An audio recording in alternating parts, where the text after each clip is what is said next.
Yes, sir, I but it see won't the I see take. the message. It won't let you play while you're on. Right. Ah, that's a drag. Yes, it is.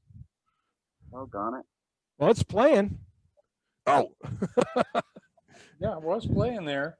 There you go. We got it. all right. Okay, here we go.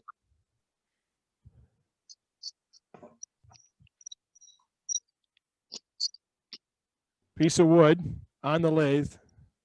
Back forward. It turns. Can you hear any of the audio? No, we No. can't hear anything, Dane. Why don't Oh, you add the audio?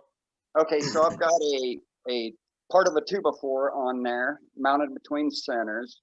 And so now I'm just going to rough it down with my skew.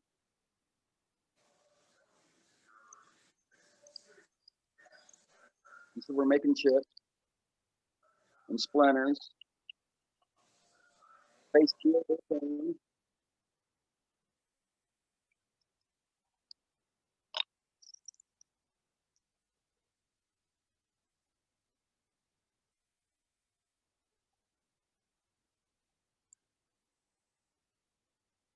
So the piece of pine is about 8 inches long that I'm starting with.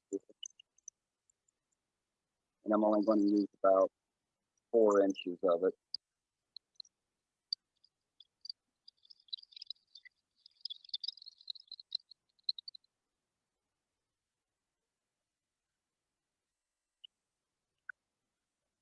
Notice on this skew, the part of the skew that Dane is using.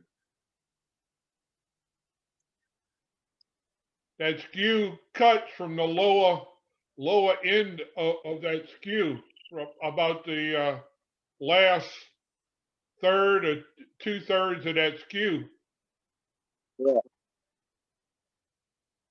And trying to present it roughly between 35 to 45 degrees angle to the wood. If you go in straight, you're going to get your nice little curly key kickback. He's got that skew rolled up on the edge right there, and Yep. he's letting that knife just do its thing. So it's rounded, smooth. And so now I'm going to turn it around, feel it.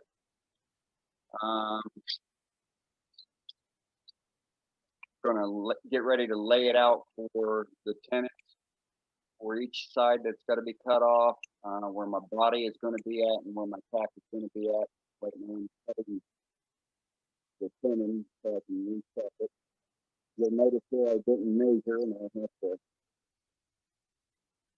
put it back on and trim it properly, proper way to get the proper touch with the small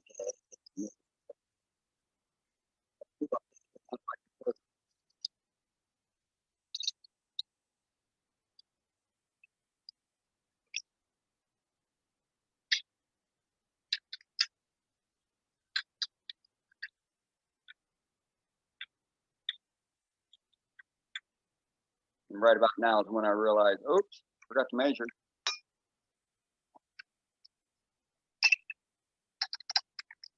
But no big deal. Throw it on.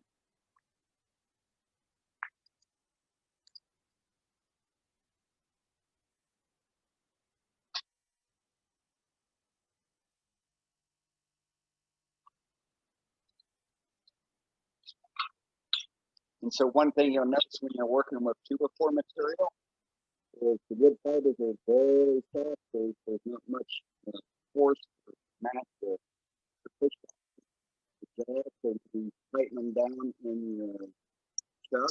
You really don't have to tighten them down that much.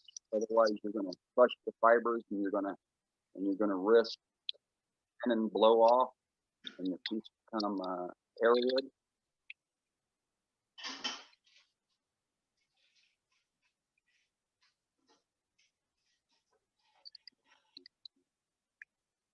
And you can also create an out of balance if you go back and you're checking for tightness and you decide to crank it down some more.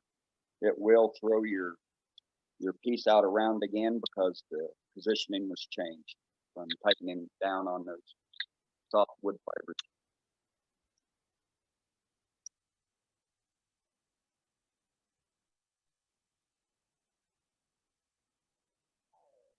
So now hanging out the cap, where the body will probably go at. The tenon I was supposed to cut, and that's the tenon location for where the cork would go on it. And then I add this line for no specific reason.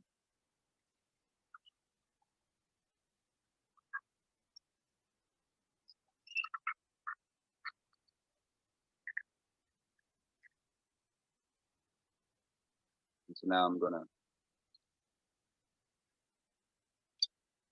part off the body and from the cap.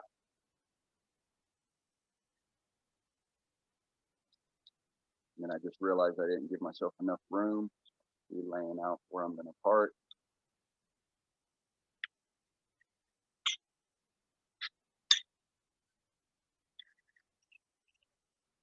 And I'm turning RPMs at 1250.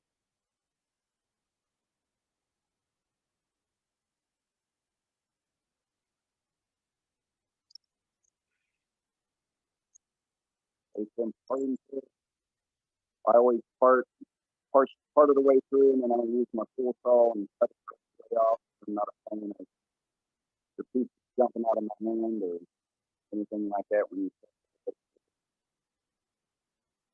just find it safer, not have to worry about it jumping out at me.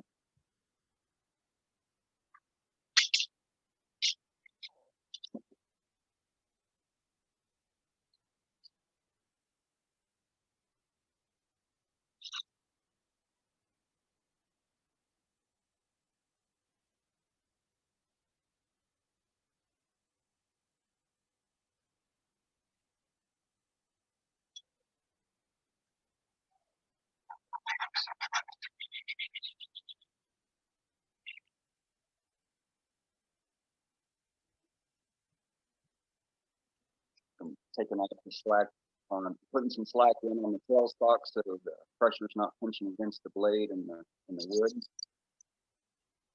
And I still wound up chasing the piece.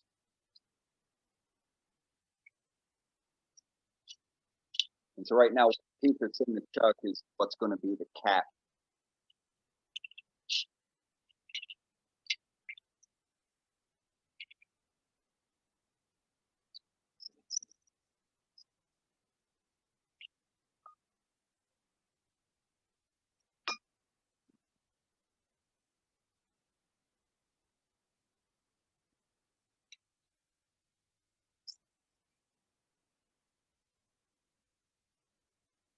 And I tried to refrain from sweeping my chips up. I'm constantly doing that. I find that if you keep your bedways clean, you don't have to worry about any junk getting caught underneath your headstock or your tailstock or underneath your tool rest yoke. Just makes things a lot easier for cleaning.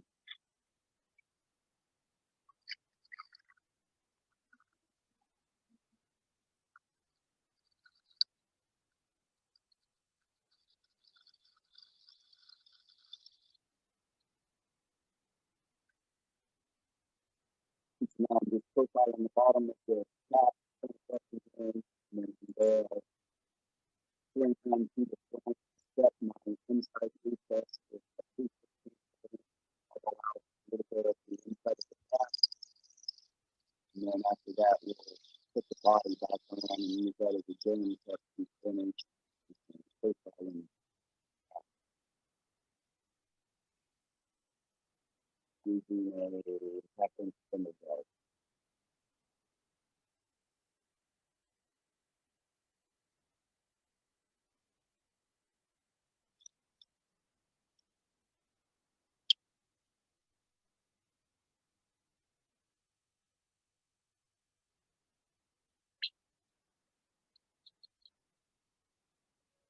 You'll notice on my tool rest, I always have a stop collar on them all and have it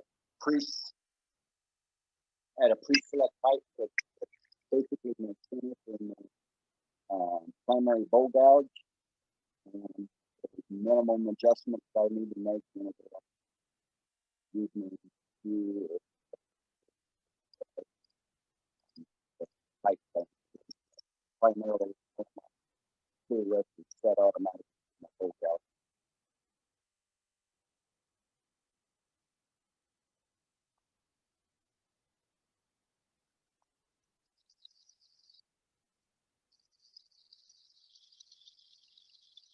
Just going through the door to step on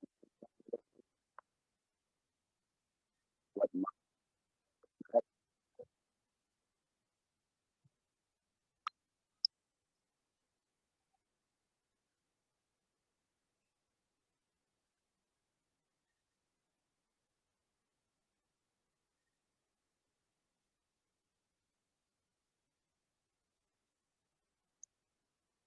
and so now going to hollow out the inside from the detail gap. So what I'm demonstrating is push straight in the detail gap. Same thing with the detail gap, and your flute pointed about 10 o'clock, 11 o'clock, and then you actually pull that cut out in that direction. Do a fine job with the stuff.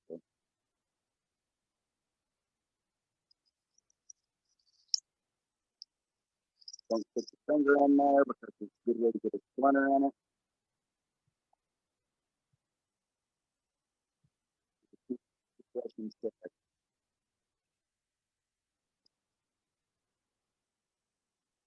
That's the way to clear up the wood chips so you can see what you're doing.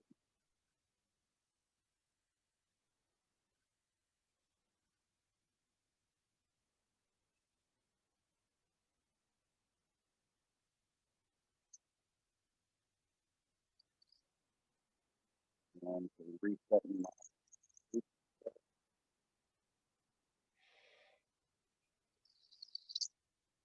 and again, I only put that in about 3/16 of an inch. So the cap is done. We'll top it off, and then we'll put the body on, and we'll put the cap back on the body and finish profiling the cap.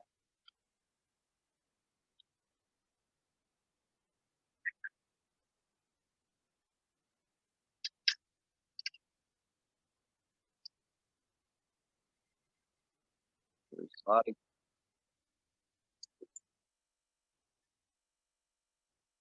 Put it in the check. Got room for live center tool support. So whenever possible, use your tool. Use your live center for the additional support. Like that. Easy to push it out of your chuck.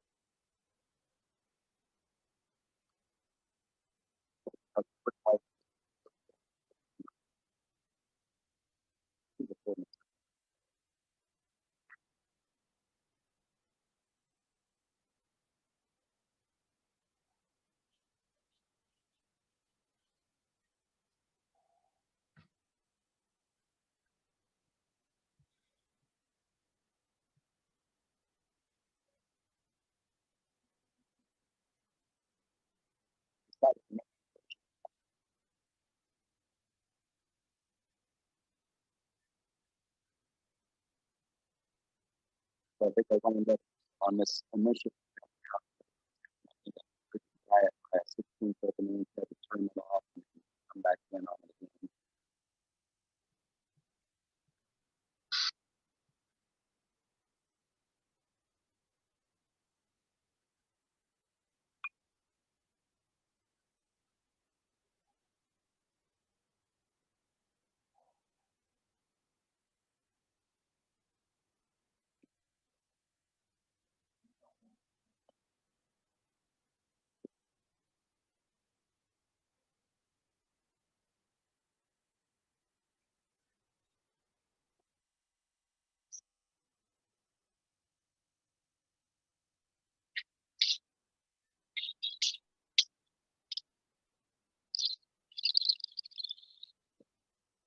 Again, this piece of wood,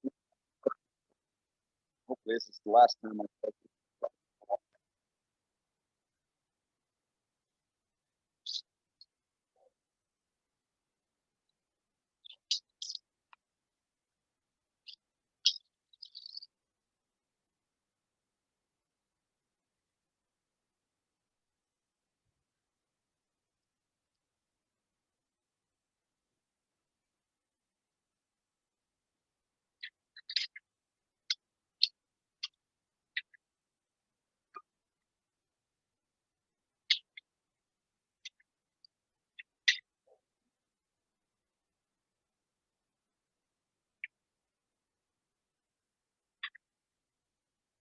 so close.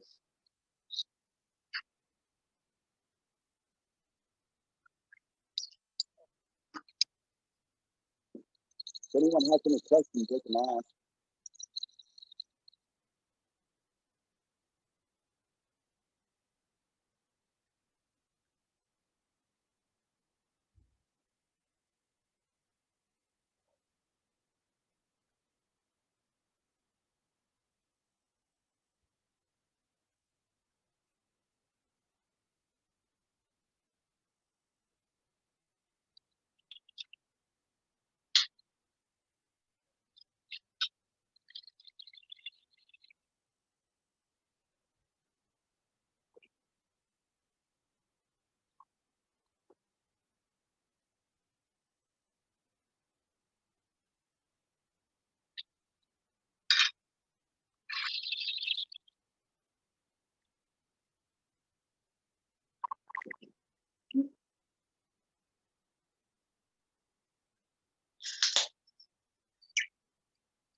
Making a divot in the center.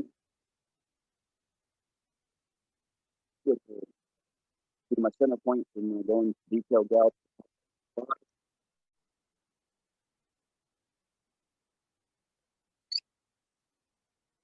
And it fits. Yay. That's a good fit there, Dean. Thank you. Only took me 2 times. Hey, we've all been there. I know, right? That's the longest part.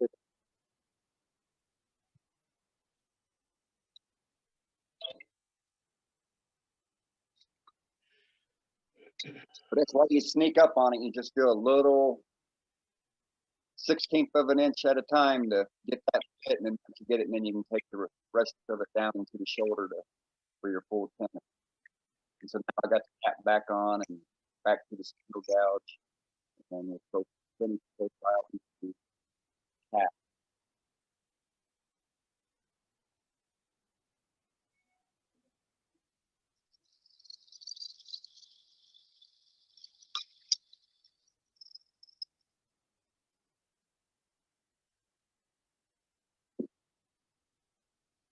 So the tight fit,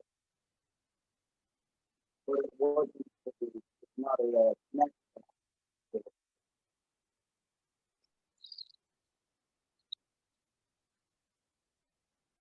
You don't want to have your medicines in there and trying to pull that cap off. And stop touching the medicines there.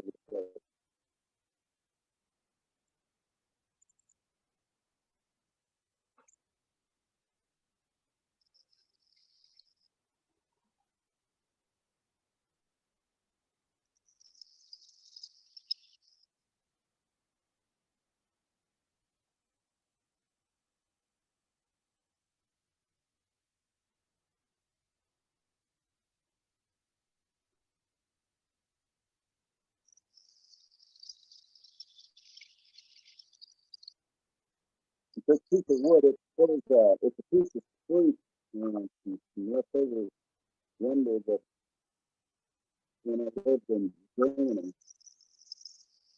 there's some really white stuff.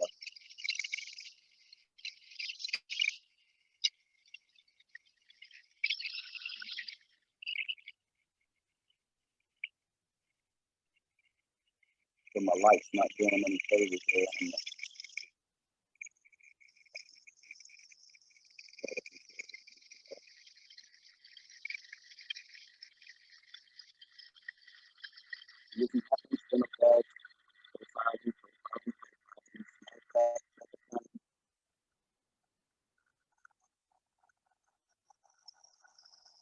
also didn't measure my inside wall before I started profiling here, so one thing in the back of my mind trying to make sure that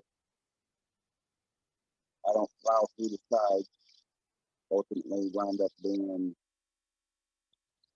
probably a couple millimeters thick until it's finished. So it was real close to doing a bad thing.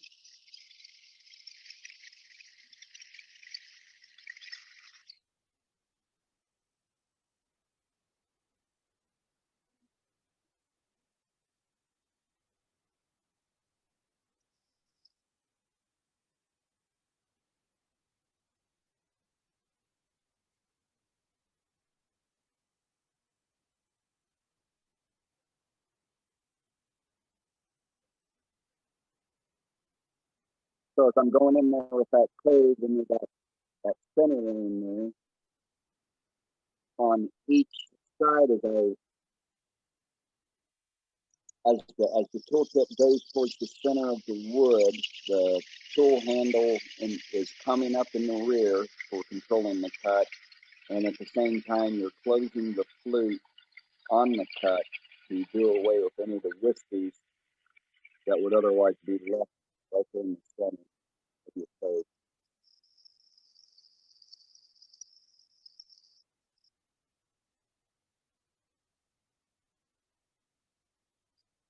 So when you're making that cut, and you're close to the end of it, turn your handle to close it, and it'll take care of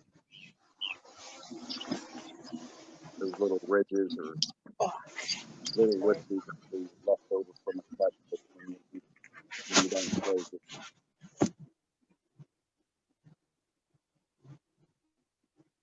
So right about now is when I realized, oh, this cutting was such some burl.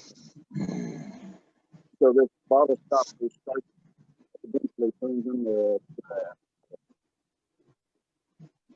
a Mexican sombrero kill stopper. So it'll probably go to somebody that have a feel of things.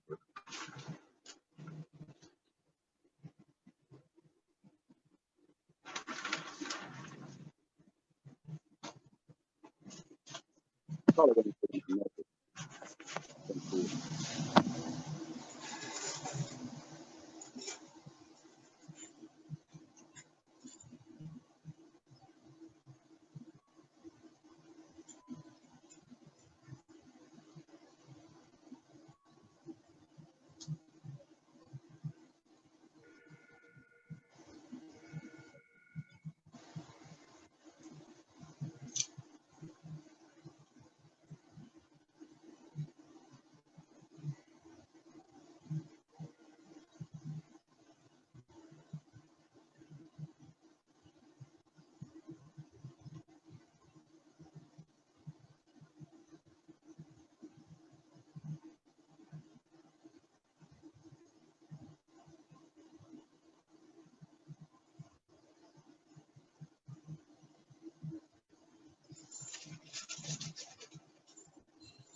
So I'm using a piece of scrap wood to make a burn line.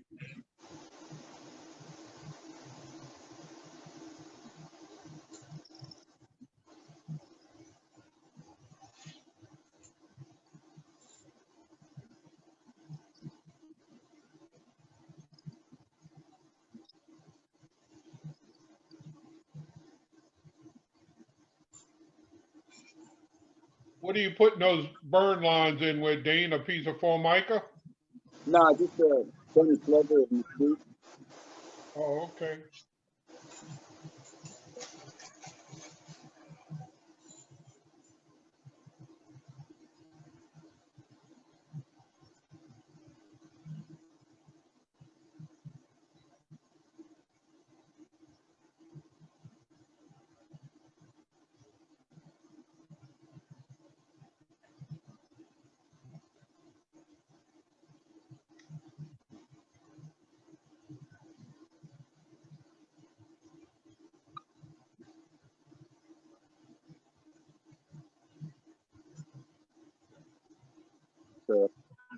Coca-Cola coloring stick.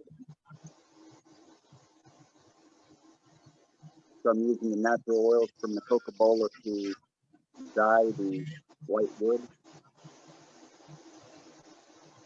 That's different. Yeah, so the heat, the friction heat, warms up the Coca-Cola oil, brings it to the surface, and then it just transfers onto the lighter colored wood. And so you can do that with the majority of exotics. They all have natural oil. You can do that this way and the lighter colors and chocolate.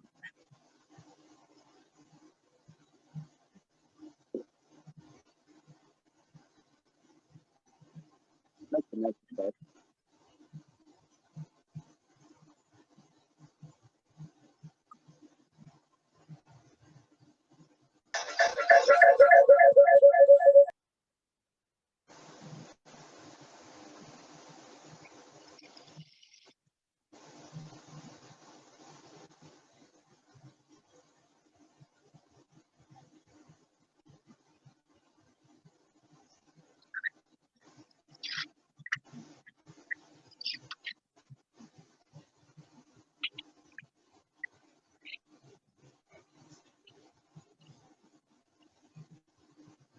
And so now we're going to take the detail gouge, hollow out the body, profile the body, and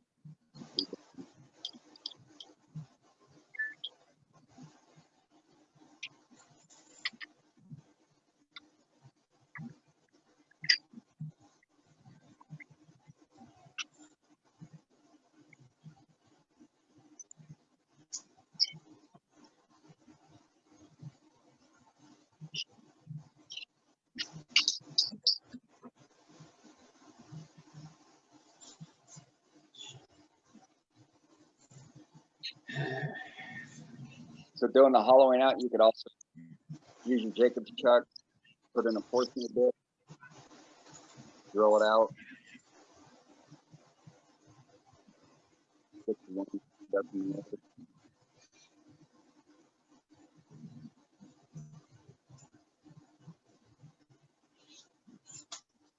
Okay.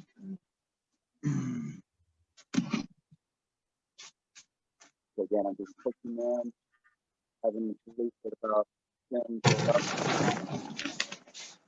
11, pulling with a scraping cut to follow it up. And it squeaks. The louder it squeaks, the thinner it's getting.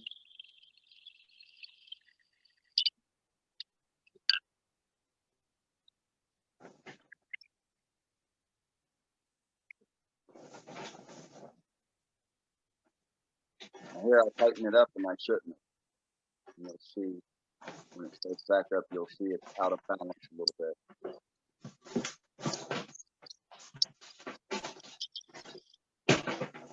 It don't take much to get them out of balance, so Man, that's well, that's like I was saying, you know, if the good part is doing flexion down, and so it's actually going to move the system better.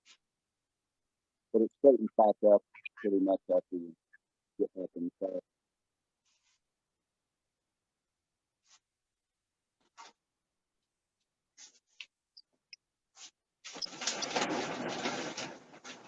One inch.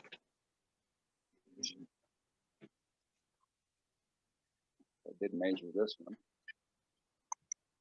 So drop a line about 1/8 of an inch below. Like that.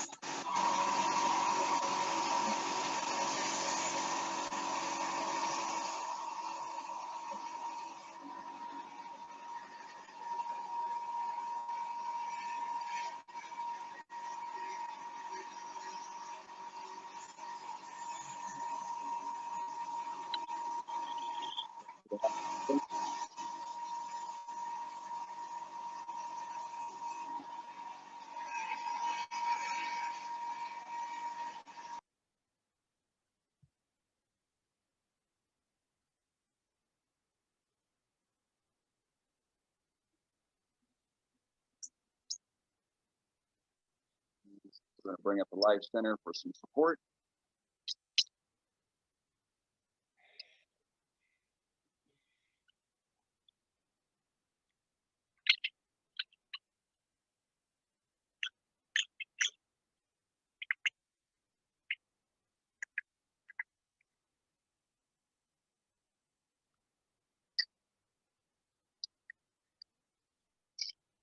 It's just resting in there, no great amount of force.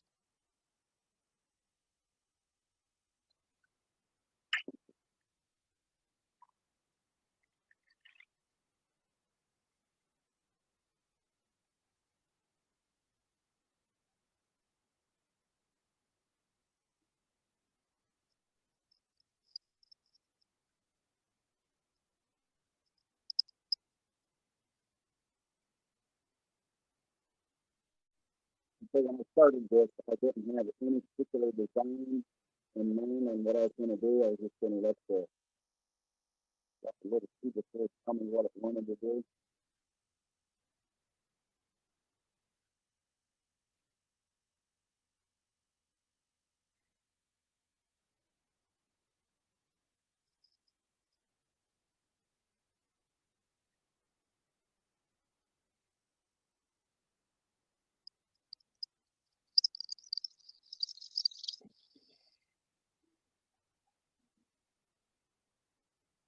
Slow and easy. Small touch.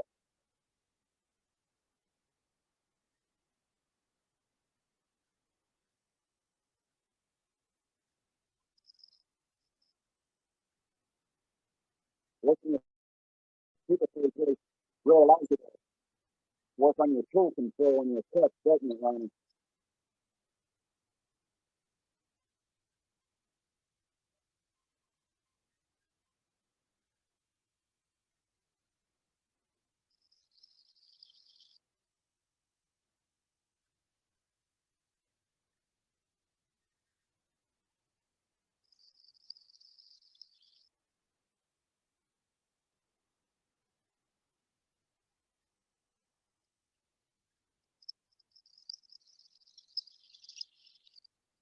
Right about now, I'm thinking I'm going to use some texturing on the body. And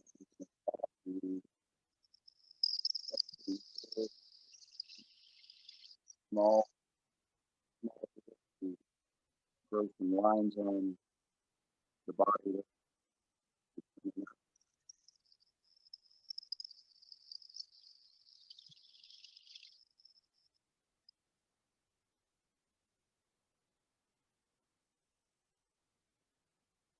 10 more minutes, folks.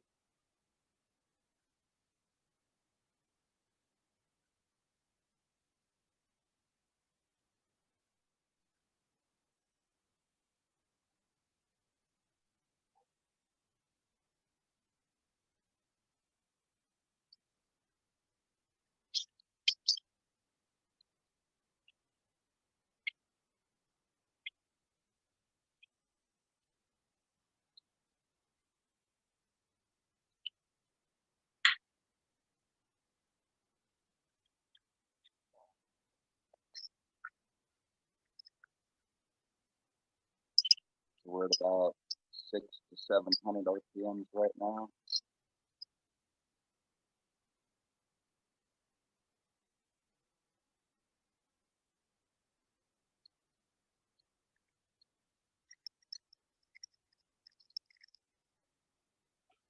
That's a nice tool, Dane. Yeah, you can really do a lot with them. I've been having fun playing with it.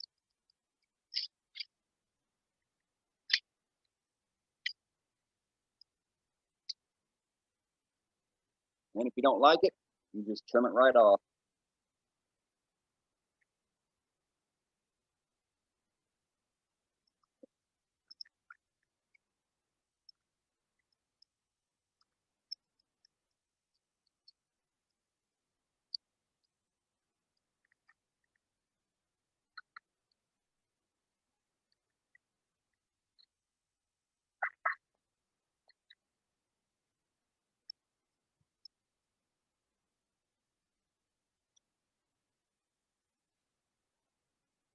Hopefully I turn the light off. So,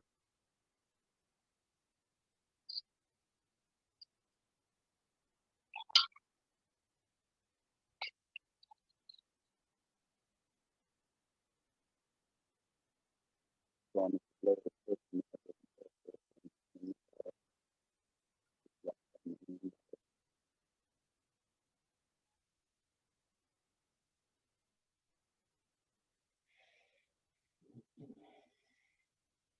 yeah, he likes it.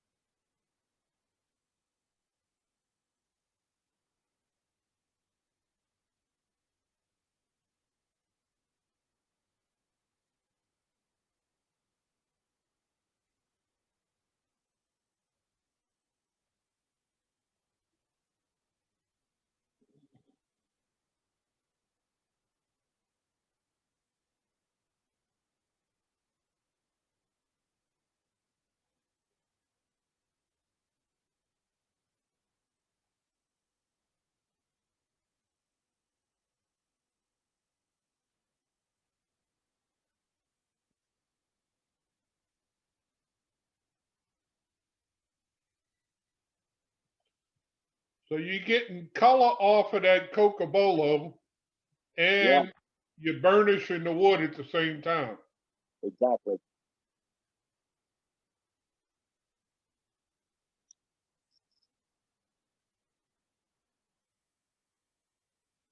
Does anybody have any questions? If you have a question, just push down on your space bar.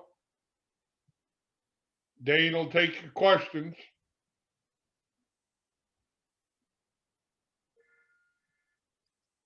I like the Cocobolo idea. I've never seen a Cocobolo crayon.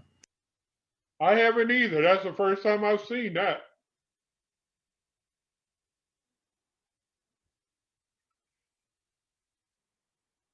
That's the great thing about these clubs. You know, you always walk away with a hint, a tip, a trick, or where to get something.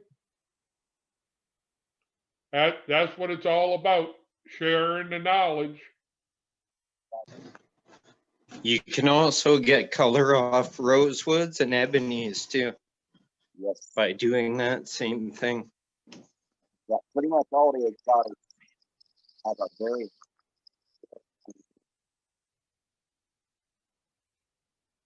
I don't guess a 2x4 is exotic, huh?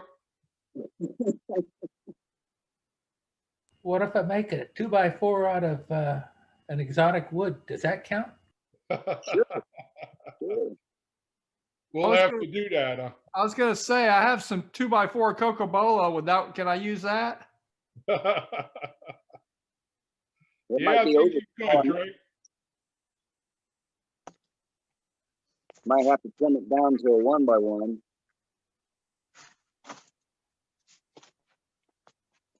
So I I'm just talking cut. about for the 2x4 club. So I just cut the tenon into quarters with it.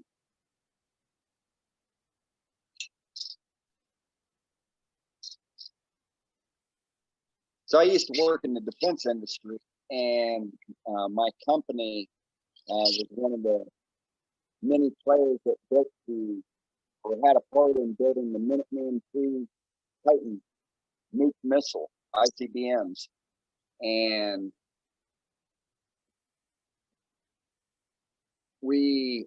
some of the parts that we made were made out of a special port that was only fabricated and used for these missiles. And of course, when the Minuteman went away back in sequester 2008, we had a whole bunch of scrap material in this port material. And, did the paperwork, and now that material is sitting in my garage to make various little projects out of. And so I'll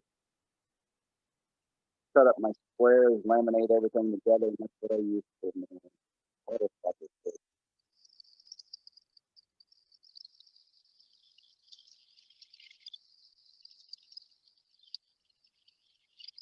It's a here I'm burning the cinnamon. That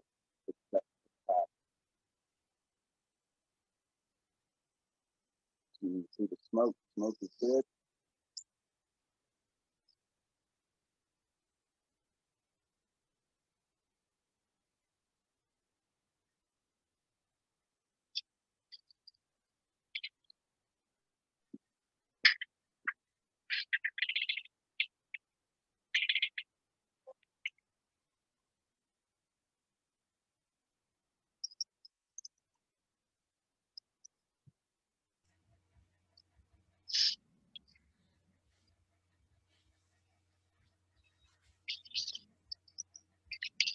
Now I'm going to trim the end of that off.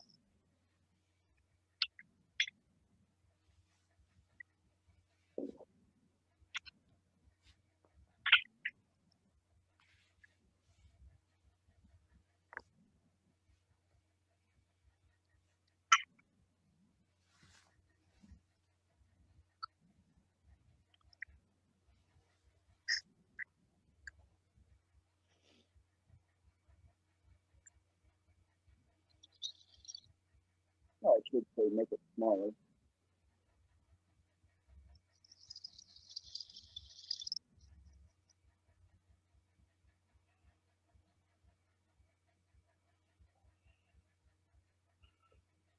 You notice how he's making these cuts, he's cutting to the headstock. Yes.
I have a question about texturing and texturing tools. When you use them, do you have to get one that's a specific size for the wood you're using? What I mean is, it seems to me that as they rotate and the wood spins, it starts at one spot. Do you have to worry about it that it's going to rotate around and line up at the same spot when it finishes one full revolution? Somehow or other, it seems to me it would just end up scrambling everything and that you wouldn't get the nice texturing that everybody seems to get when they show their work. It pretty much rides in the grooves that it initially cuts. So initially you start it out, you got to wait for it to cut into the wood. And then from there, you're pulling it alongside of your surface. If that makes any sense.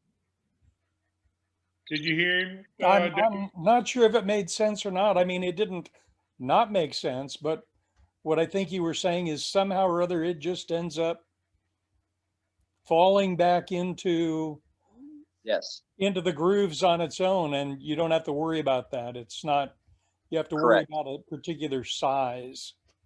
correct. Okay, thank you. But it does take practice.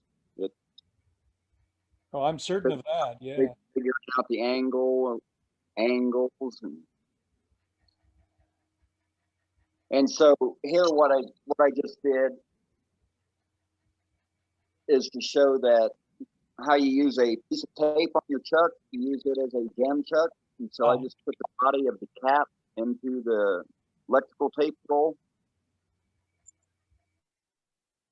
to allow me to get in here and push all the way through on cutting this little piece off, which I could have well done on the body the way I actually had it chucked up, but I just thought to show this method because you can use this method for your bowls, anything.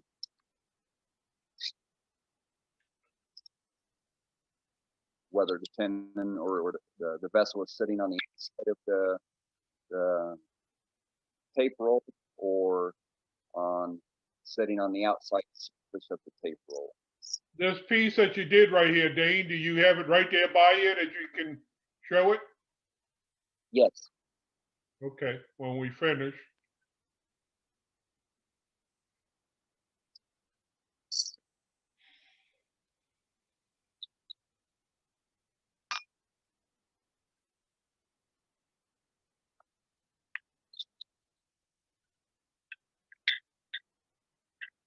Brenda, close your eyes. You can touch this part.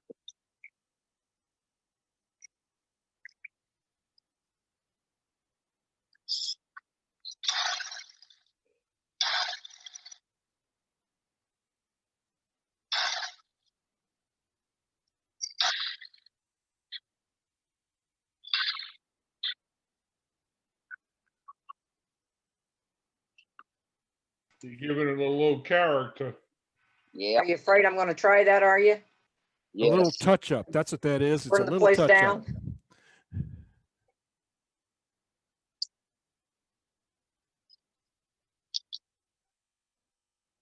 Just clean the soot off.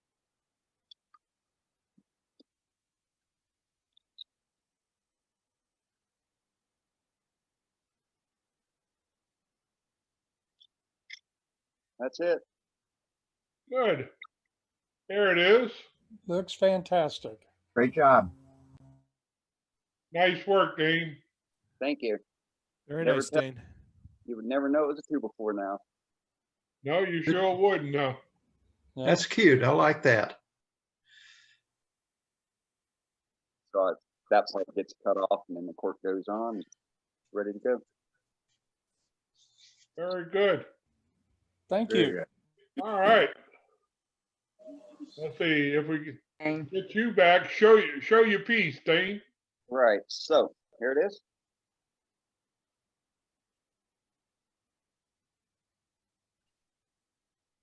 Very nice. That looks great. Very nice. And so initially looking at it, you can't tell that it comes apart, you know. So that's the beauty of it. Nice work. Nice work. Nice. Thank you, Ooh, I Dane. like that.